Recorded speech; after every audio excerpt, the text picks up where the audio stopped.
Hi, I'm Ann Coulter. Welcome to my Substack. I have an interview today with a real Democrat I've been dying to talk to, Doug Schoen, a friend of our mutual friend, uh, Pat Cadell, who was mentioned in Doug Schoen's new book, which is really terrific, by the way, Doug, The Politics of Life, My Road to the Middle in a Hostile and Adversarial World. Welcome, Doug Schoen. Thank you, Anne. And for Pat's memory, I think we can both agree that it is a profound and substantial one. Yes, yes. It's loads of fun. I didn't realize all the campaigns you had been involved in. I mean, and I guess I could have figured it out or just asked. Positively venerable. Yes.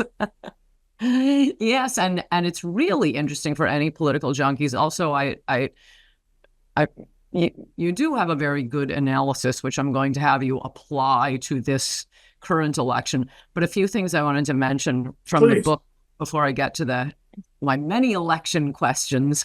Sure.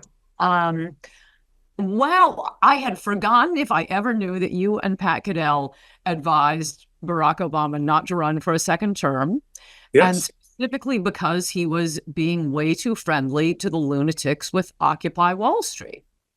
that is exactly right. I mean, my view of Obama and in a party that now effectively deifies him is that he was too far to the left domestically and internationally.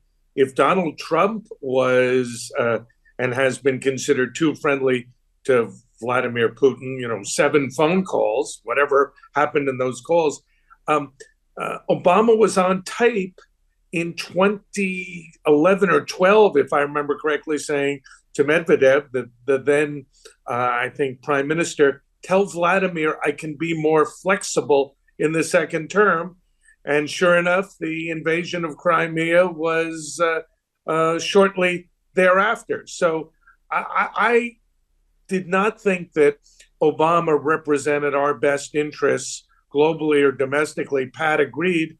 And I think the part of the piece that you're being perhaps and too kind to mention, I think we called for Obama to step down in favor of Hillary, which probably would not have been, in retrospect, the best idea.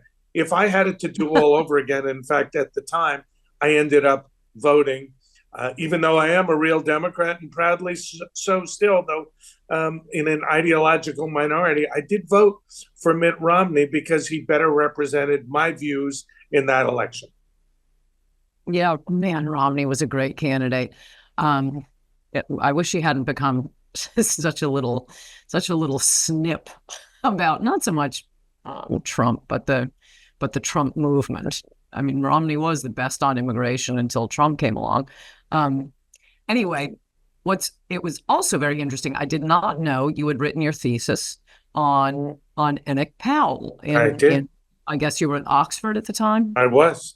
And, you know, I've looked at it in recent years, and I was pretty darn close to getting what came next. But in Britain, in the late 60s and early 70s, there was strong anti immigration sentiment that we've seen worldwide, but there was not the nationalism that we've also seen because in 75, um, there was a common market referendum. That's what the EU would, at that point was. Yeah. And um, it passed almost 60-40.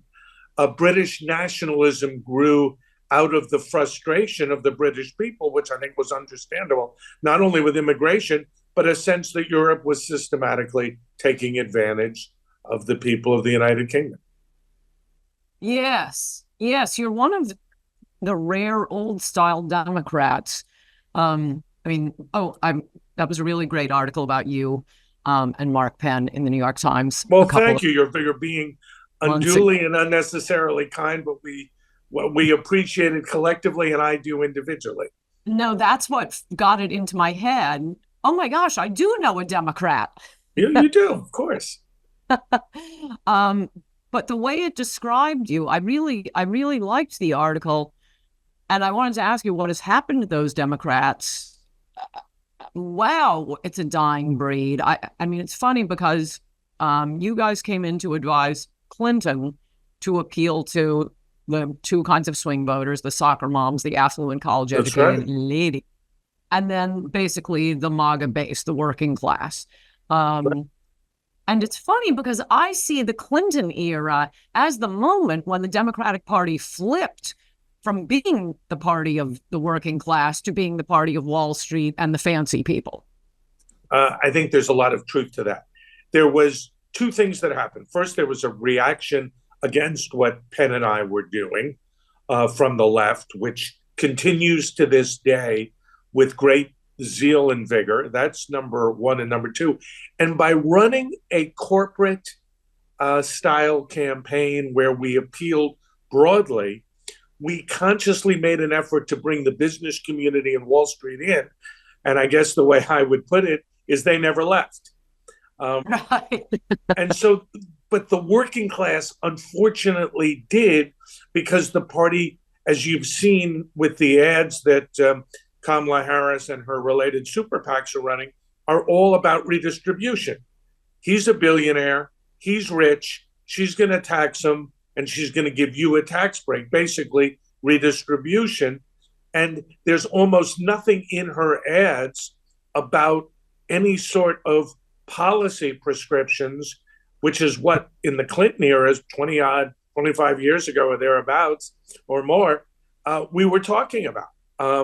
They don't. They just really emphasize what's called in politics, I think incorrectly, fairness. And anytime you Right. tax a billionaire, that's fair. Yes.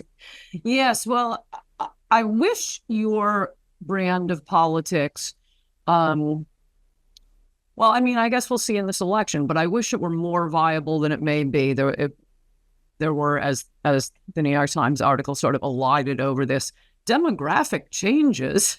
Yeah, they've been dumping third world immigrants on the country, but also, I mean, it's part of what Trump talks about with the sending manufacturing abroad. I think I read in the New York Times recently that only 10% of union members are private sector union members, 90%. And if it's not Right. 90%, it's big. They're all government workers, and government Correct. workers shouldn't even have a union. So when, Kamala and Waltz talk about how, they're with the union, everybody's thinking of like a coal miner and a steel worker. It's a public school teacher. It's a janitor That's at a exactly right. public school. Or a municipal worker. Yes. The SCIU, DC 37, whatever here in New York. But that's exactly right. And there's one other dirty little secret about the few private sector workers left. They tend to vote 60-40 or maybe even a little more for the Republicans and Trump than for the Democrats. So the base of the Democratic Party is really public sector union members almost exclusively. And hence, the party's base is the far left, public employees, and those who, on some issue, now frequently the choice issue, reproductive rights, align with the Democratic Party. That's the base of the party, but the traditional working class base is really now become Republican. Well, I hope there is still enough of them to vote. I mean, that's why I really liked, and I'd like to know what you thought of him. I'm sort of jumping ahead and not going through this current election chronologically. But when you were talking about it just now, I was just how much I would like, and there are a lot of things I don't like about J.D. Vance, but compared to the other options and the way he really, I think, genuinely, Trump talks about bringing manufacturing home.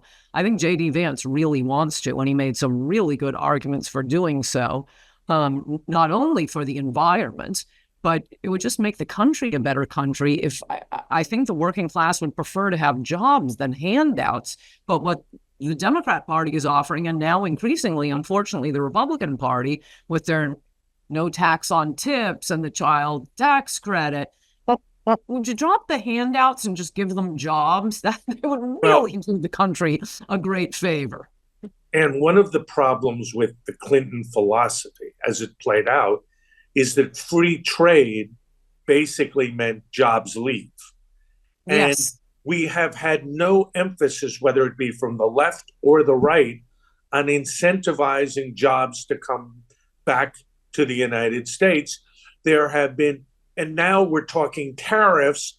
We're not talking incentives to small and big business to create jobs here. I mean, I maybe I've missed it, but it has not really been a centerpiece of either Trump or Harris's campaign. Yes, I'm aware that Vance has spoken to it, but there is no widespread, substantial policy initiative to positively incentivize industry to create jobs here in a way that I think is essential. You can watch complete episodes of Unsafe with Ann Coulter by subscribing to anncoulter.substack.com. That's anncoulter.substack.com. You can also listen to complete episodes for free at Ricochet.com. Choose Unsafe from the pull-down menu at the top of the page. That's Ricochet.com, your home for civil center right conversation on the web.